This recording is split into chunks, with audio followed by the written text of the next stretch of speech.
This is the Paracave Podcast, proudly brought to you by major sponsor Jack's Pale Ale, exclusively available at Parramatta Leagues Club, Shannon Cooney from Glenmore Park Realty, Bo Cook from Loan Market, BTZD, the official apparel partner of the Paracave Podcast, and the Parramatta Times, the official media partner of the Paracave Podcast.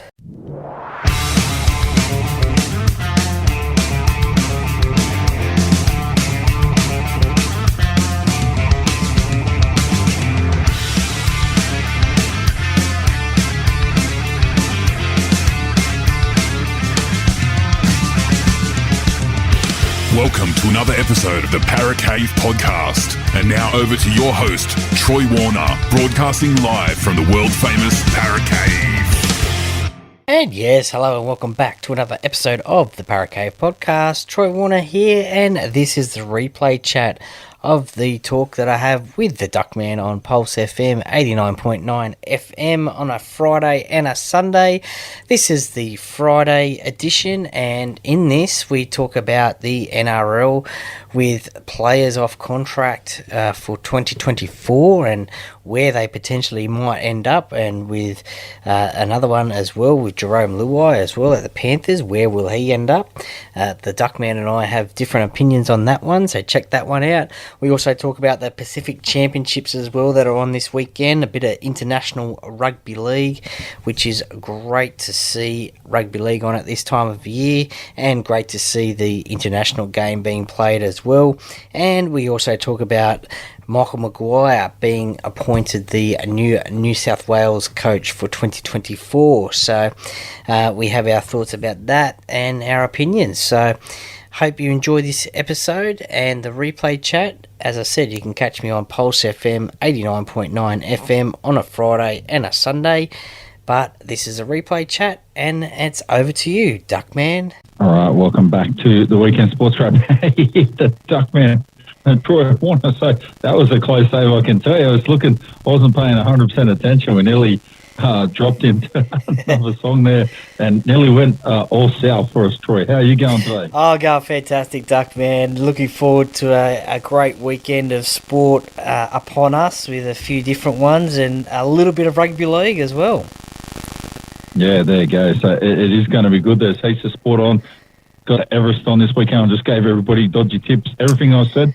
If you bet on it and win, well done. If you bet on it and lose, it's not my fault. I don't know what I'm talking about. So there you go. Well, the first horse I saw was Private Eye, and I started singing the Hall & Oates song Private Eyes. So maybe that's an omen. I don't know. Yeah, well, bucks. So if it comes off, people are going to win a lot of cash. But I wouldn't be putting your life savings on it, I can tell you. So I don't like sprint races or short races because they don't normally go too far out of the odds of the favourites. The favourites are normally top couple of horses. And get it. Anyone can win a horse race. You have to put that disclaimer out there. But I'm far from any sort of expert. And I heard the trophy is worth $650,000 as well. So that's amazing, isn't it? $14 million pool of prize money tomorrow there for people for actually racing. So unbelievable stuff. We'll jump in anyway straight into the NRL. So let's have a look at the NRL news, things going around. And the first thing of note is the New Zealand coach, Michael Maguire, has actually come out and signed with New South Wales. And I wouldn't have thought he was going to do it the other day because I heard Laurie Daly said, he's got an interest and people are putting him forward there. And then next thing you know, Michael Maguire goes, yeah, I'll do it. And he's the coach. So he is good enough to be the coach. I'm just a little bit surprised that he is the coach and he wanted it and got it. Yeah, look, I think he probably got a pretty good endorsement from Matty Johns. I think he was one of the ones that were endorsing Madge as the next New South Wales coach. And look, I think at the time, I think it's probably only a 5-month contract. And I think that's probably one of the reasons why Brad Fittler turned down or resigned from New South Wales. I think he wanted it as like a 12-month job. But this is only a 5-month contract apparently, and Yeah, look, they probably didn't want anyone connected with a NRL team in terms of coaching them.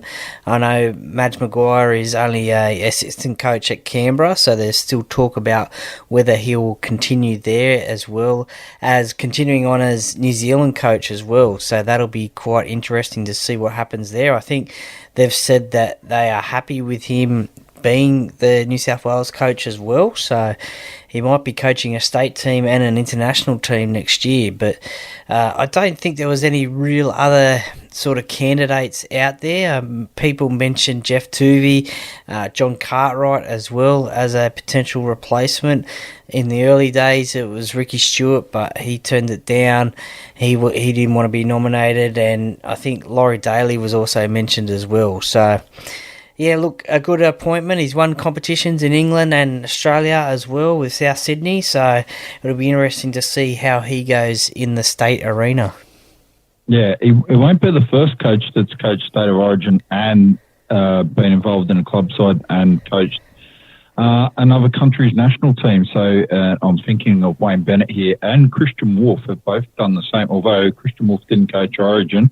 But he was coaching Samoa. Was it Samoa a couple of years ago? He was coaching Tonga. the national. Yeah, Tonga. He was coaching their national side, and he was in charge of the Warriors or caretaker coach or whatever he was. He was doing something like that before he got into the role he's got now.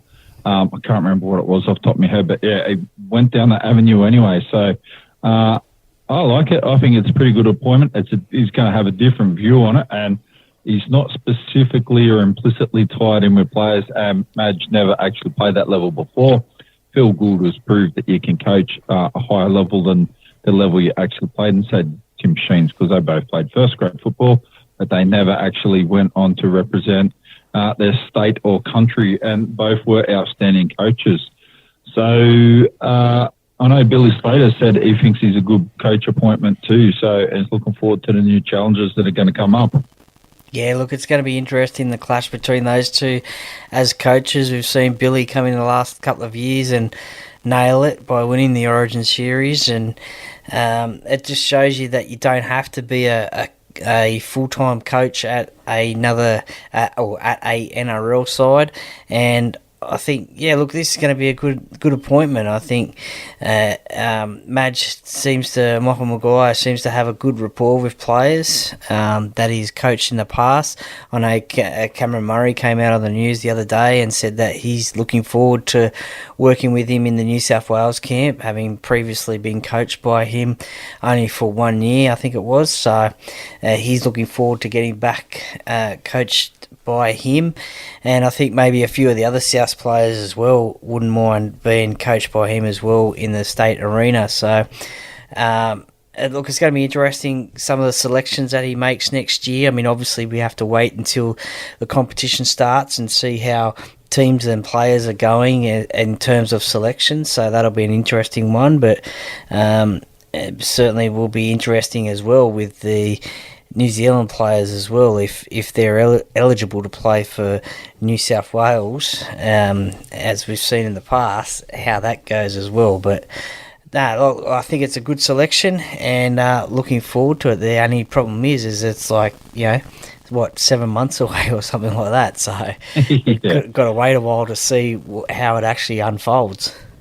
Yeah, so I did actually think that the next appointment will be a part-time coach. I just don't think you need to do it full-time. So you need to do it full-time when it's on, but it's only on for a few months of the year, to be honest with you. So you cross the Origin period plus lead up to it and probably a little bit after it. So you're probably looking for the duration of football season, maybe a bit less. So, but that'll still give you March till August or something like that. So, or within that scope, February till July, or whenever the last Origin game ends up being. So we'll see how that goes. The next big news story of the week. So Josh Addo-Carr, they got stood down. Dylan Walker didn't get his spot. Dylan Edwards got his spot.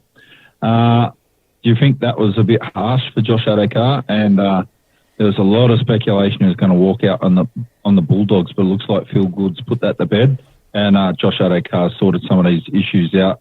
And he apologised to Andrew Abdo, and forget who else he apologised to. Apologised to someone else too publicly as well, and that's going to help resolve some of his issues.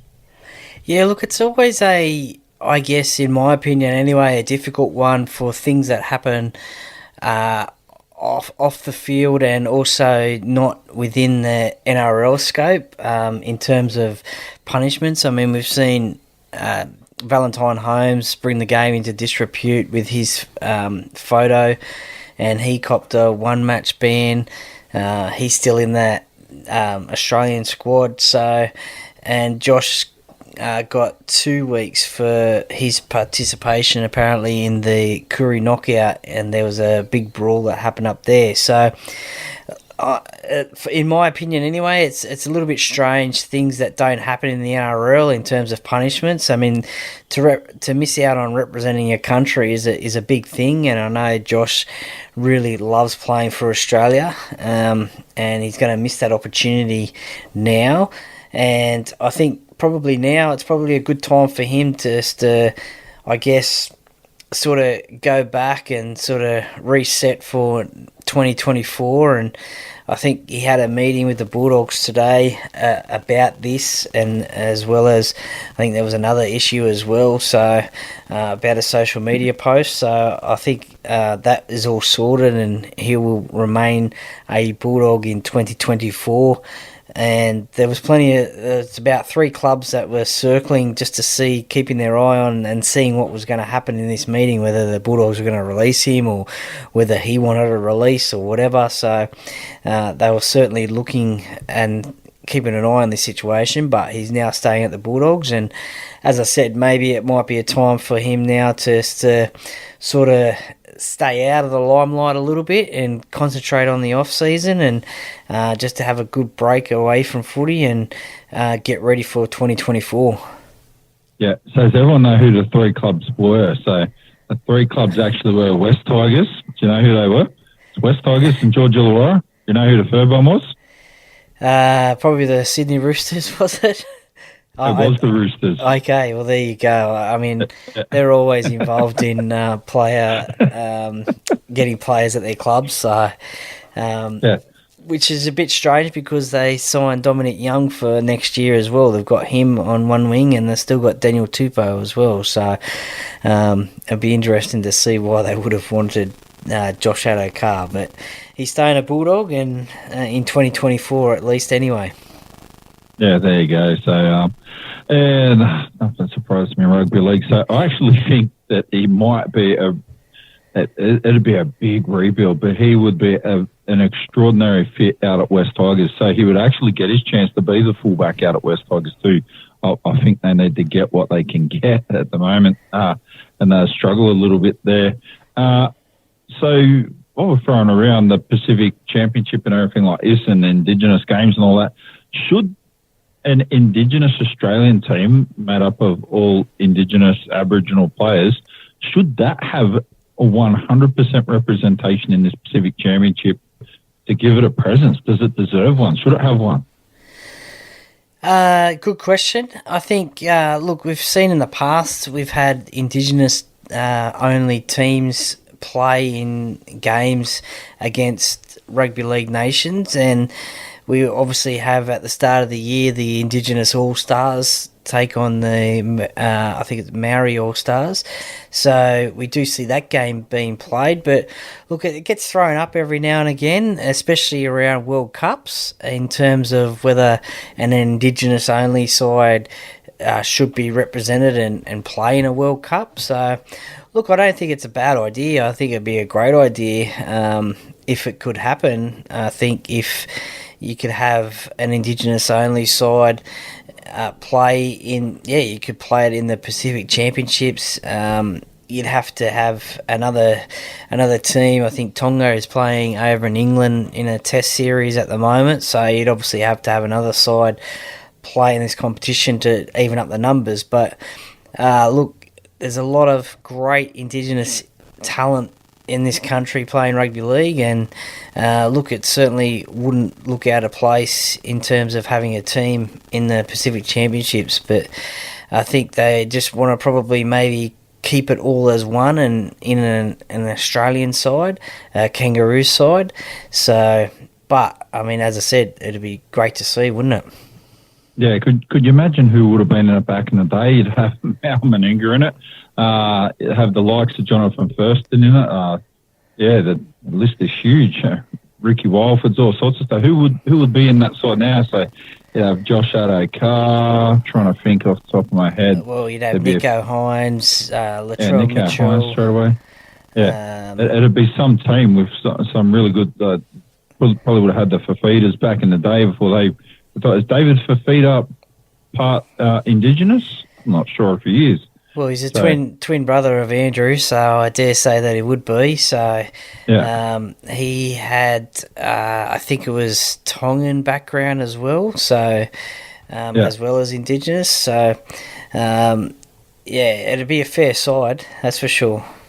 Yeah, it would be exceptional. I like the idea of it, actually, because it opens up the opportunities for Pacific Island people to engage, including Indigenous people and New Zealand Maoris. If I'm not sure the talent pool is big enough in rugby league to be able to do that, I do think it could potentially decimate the New Zealand rugby league team a little bit, so that might not be fabulous. But I definitely think the Australian side, like I'd love to see a State of Origin series of New South Wales versus Queensland, similar to like what they had in Super League, how they had the two sides, and then maybe an Indigenous side as well for like play each other once, like in something that's not for the State of Origin, but something else. I think there needs to be something else to engage that Indigenous culture, to be serious about it. So a little bit more of a charity game at the start of the year. So I'd like to see something explored there.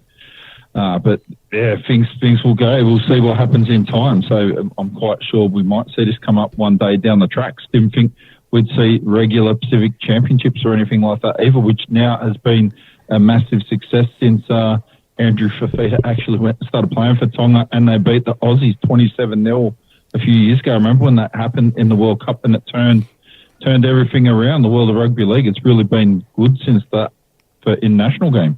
Yeah, well, Samoa are probably one of the favourites for these Pacific Championships. They were obviously the World Cup finalists last year against the Kangaroos, so they've got their rematch tomorrow night up in Townsville. And look, they're being talked about as a team that can win these championships. A lot of people would say that probably Australia are the favourites going into this, obviously being the World Cup champions, and they're a pretty star-studded side, but a lot of people are saying don't underestimate this Samoan side. They've got a few of the Panther Premiership winning players in their side, some exciting young talent as well, so it could be very interesting to see how they go. So, and we've seen, as you said, when Tonga beat Australia a few years ago, the rise in their game, and also the World Cup here the last World Cup over in England, Samoa making the World Cup final just gives them confidence as well of what they can do, and they're slowly rising through the ranks as well. So look, at tomorrow night's games between Australia and Samoa is going to be a great game. So yeah, that's what I think is very healthy, that Samoa made the Rugby League World Cup final last year and Tonga made it a few years ago. It's really helped the game of rugby league grow in both nations, when it already had a strong rugby presence, but the rugby league have had some success. So it's going to attract more players, and it's attracting big marquee players like Stephen Crichton, Jerome Luai, and all these sorts of guys. So as well as the Fafitas, it's that's what you want to do. That's what it's all about. So get the interest within the local players there. We're going to dip into another thing here while we're having a look at it. So I just pulled up a list of players that are available or coming off contract for next season at the moment. So, and on this list, so on the top of the list, he's probably here just alphabetically by first name. I don't know how they put him on top. Billy Smith is the first one on the list there. So as available for next season, they keep on coming on about the Roosters here, saying he's available. Surely he's not available for next season. I thought that he was already signed up and hanging around with the Broncos. Am I wrong, or what's going on there? No, he's available he's available to talk to other clubs for a contract for 2024. Good young player. Unfortunately, has had a few major injuries early on in his career, and which has seen him not play a lot of rugby league. But he certainly has the talent. We saw him come in the last couple of games of this year, and certainly played very well in those games. So he would be a handy pickup for another side if he doesn't re-sign with the Roosters.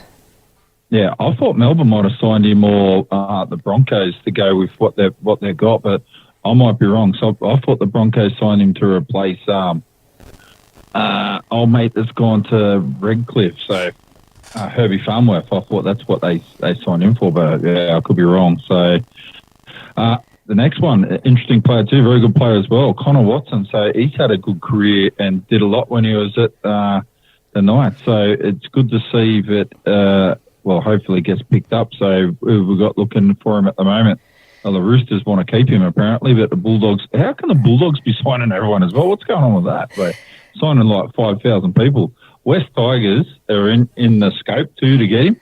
He would be a very good pickup for West Tigers. He's the kind of player they want. He's going to just get the job done. He's tradesman-like with the way he plays. But the tip here, they're saying they reckon he's going to sign a 2-year deal at the Bulldogs. That's what they think.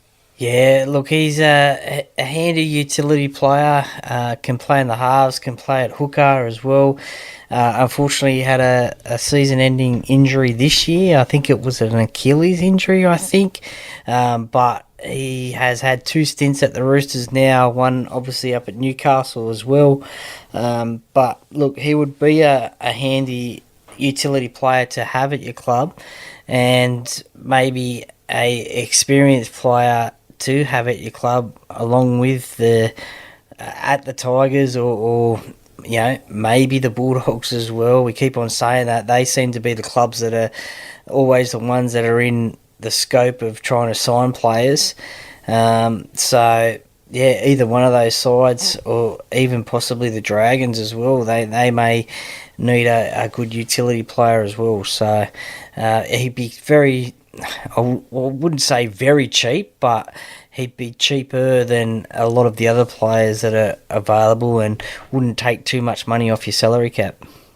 Yeah, absolutely. I think you'd probably be picking him up for around the 150-200 mark. That's kind of ballpark. He's a good player. He'll get the job done. He'll play 20 to 25 games for you in a year. That's a guarantee, as long as he's not injured. So he's not going to get suspended 25 times. So that's a win as well. The next guy here, Aaron Wood, so he's 32 now. Woodsy still has the funniest moment I've ever seen in rugby league when he tried the high five. State of Origin. Yeah, who it was in the State of Origin. Yeah. Before he just went over the did top. A full air, nothing but air shot. So flying through the air, missed everybody. It's very funny. He's a good bloke and a good player. He is getting to the end of his career. So Manly had him last year, picked him up after the Dragons released him. I thought that was weird. And I think he'll probably re-sign with Manly. Is that what we're thinking here? Yeah, look, he's, as you said, he's coming towards the end of his career, 32 years old, for a front rower. He's had a lot of clubs, Manly, Canterbury, Sharks, Tigers. I may have forgotten one there. I don't know if he ran out for the Dragons, but I've probably forgotten one there. But look, he probably will get a train and trial deal at Manly. There at Manly, a train and trial deal. And look, they lost, I think, Matt Lodge late last year. He was on a train and trial deal at the time, so he's out for a while. So maybe just one more year with Manly for Aaron Woods. As you said, he's getting on a bit. He's slowly creeping his way in the media at the moment, so maybe that's what he's looking at after football. He jobs with Triple M on the radio, doing podcasts as well as game day coverage as well. So, potentially 2024 will be his last year in rugby league. Yeah, I think probably will be. So he's had a good career too. So he definitely hasn't missed anything. Did win the comp he won it with the Sharks, didn't he? He was playing when they won the comp in 2015 2015, No, I 2015, wasn't it? No, I don't think he's a premiership winning player, but he has played for New South Wales and Australia. So he has represented those two teams. So he's slowly coming towards 300 games. I don't know if he'll get 300 games, but he's slowly creeping towards it. He may just fall just short. But yeah, he has definitely represented Australia and New South Wales. Yeah, he's definitely been a good player. Next one up is Corey Waddell, 27, at the Bulldogs. He's a back row, played 95 games now. He was injured last year a little bit. Said he only missed 2 games for the Bulldogs, but I thought he was had some injuries there. No, it wasn't injury, it was suspension. So, eye gouging. Cameron Ciraldo is unsure apparently whether to keep him or not, but they're saying they think he will re-sign a 1-year deal. He would be a decent pickup for someone like West Tigers, wouldn't he? So if you could get hold of Corey Waddell, I do seem to think he was at West Tigers in the past, wasn't he? I'm not 100% sure, to be honest, but he'll do his job. He can play. And again, he wouldn't take much off his salary cap. It could be a good, reserve player, or definitely some good backup for your first grade side. So it'd be a handy pickup. If he can't find another club, if the Bulldogs do sign him, then it probably more than likely will be a 1, possibly 2-year deal. But we'll just have to wait and see. Yeah. So we'll skip a couple here because otherwise we'll go through like 4,000 players. So we'll pick I'll pick a big one that's in here at the moment. Waka Blake is at the Eels at the moment. What do you reckon? Is he going to re-sign with the Eels, or by the look of it, they're saying here they think he'll sign the Warriors or the Cowboys? Would you keep Waka Blake or what? No, I think his time at the Eels is now done. I think his time being paid by Penrith and Parramatta are done, so I think you'll find him playing at a different side, as you mentioned there. The Warriors and the Cowboys are possibly suitors for him. There was a little bit of talk early on during the year or middle of the year that also maybe Western Force Rugby Union as well, so be interesting to see where he goes next year. Yeah, that will be interesting. So, yeah, I'd like to see how that goes. Waka Blake, I think he'd be a decent pickup for the right club. So I could see him in West Tigers or something like that. He could add something different to them. So, and the big one here. This is the big one. I told you this one's the big one. Jerome Luai actually came out. Penrith gave him their blessing today to look around. So I thought this might happen. I get the feeling he won't hang around the Penrith now. Penrith are going to try to keep him still. But the fact he's looking, I think he's looking, surely he can't be looking for a better opportunity. So she's just won 3 premierships in a row. I think he's looking for a new challenge and perhaps a bit of a bigger bank balance too. Well, that's the question that everyone's asking is what is he going to do? Is he going to play for money or is he going to play for premierships? So if he does go to another club, it will be for a challenge and also more money. If he stays at the Panthers, it'll probably be for premierships and less money. So we've seen the Panthers sign up Dylan Edwards. They've got Nathan Cleary on there. They've got James Fisher-Harris signed up as well, and a few other major players signed up. Jerome seems to be the last piece of the puzzle. He will probably have to take less than what other clubs will offer him to stay at Penrith. So it'll just be all interesting to see what happens now. So, and maybe by Penrith saying to him, look, you can look around, it probably just sees how much they're offering to see how much they might need to pay as well. So look, it'll be interesting to see what he does. I think it is a double-edged sword. He's treading on dangerous ground because you could easily find yourself without a decent club here and have to go sort of wherever all of a sudden to get a decent deal. Yeah, look, if you're, as I said, if you're after a challenge, then you definitely go to another club. I mean, he's won 3 premierships. He's played for New South Wales. He's played for Samoa. Samoa's made a World Cup final. He's done pretty much what a player wants to do in rugby league. And if he wants to win more premierships, well, then he'll stay at Penrith for less money. But if he wants to set himself up for the future, well, then he'll go to another club and try and turn them around. I've thought that he may go to the Bulldogs, just because of that Penrith flavour, you could say, that they have in their team. Matt Burton, Viliami Kikau, obviously Cameron Ciraldo, the coach, and also Viliami Kikau,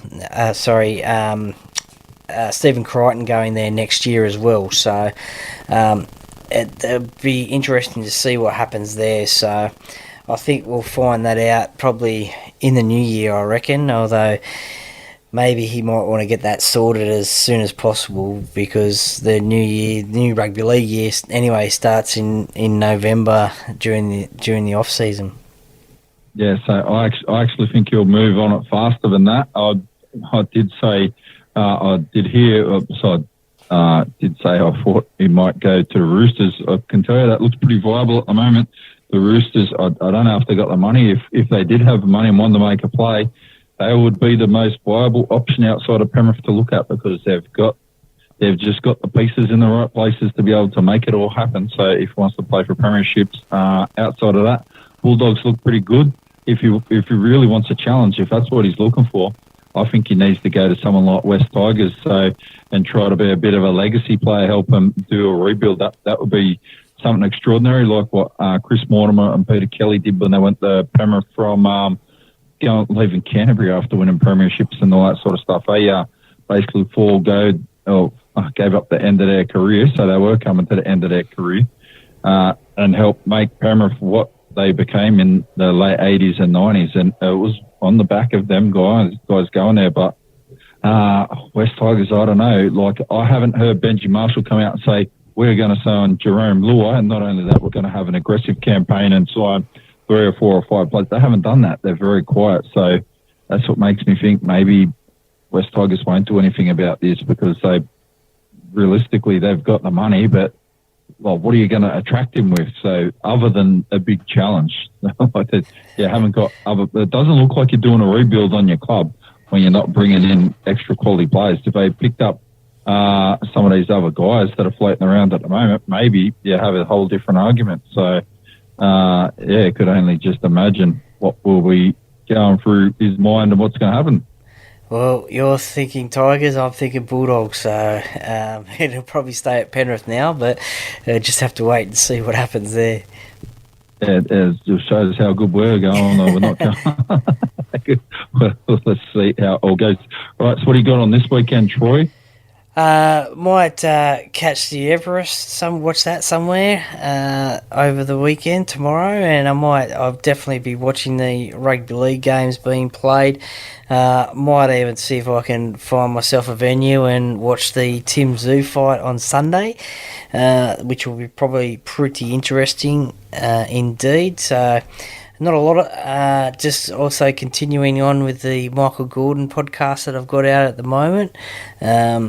Former Panthers, Titans, Sharks, Roosters and Parramatta player. I also played a game for New South Wales in State of Origin, so got little bits and pieces of the video coming out over the weekend and early next week, but the audio is available now, so yeah, just promote that one.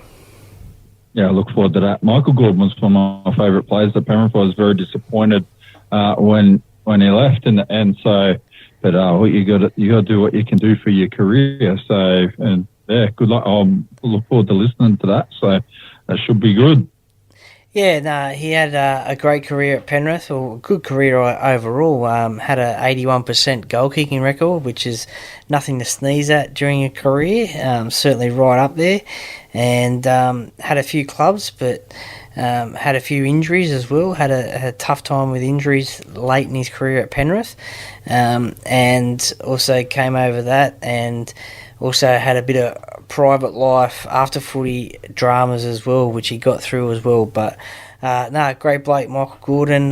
Really enjoyed the chat with him, and I'm sure you will too. Yeah, absolutely. Yeah, looking forward to it. Troy, thanks for your time again. I'll let you go, and we'll catch you again on Sunday night. Not a problem, Duckman. Thank you. Anytime. Enjoy your footy over the weekend. Absolutely will do, and I'll chat to you on Sunday. Thanks, mate.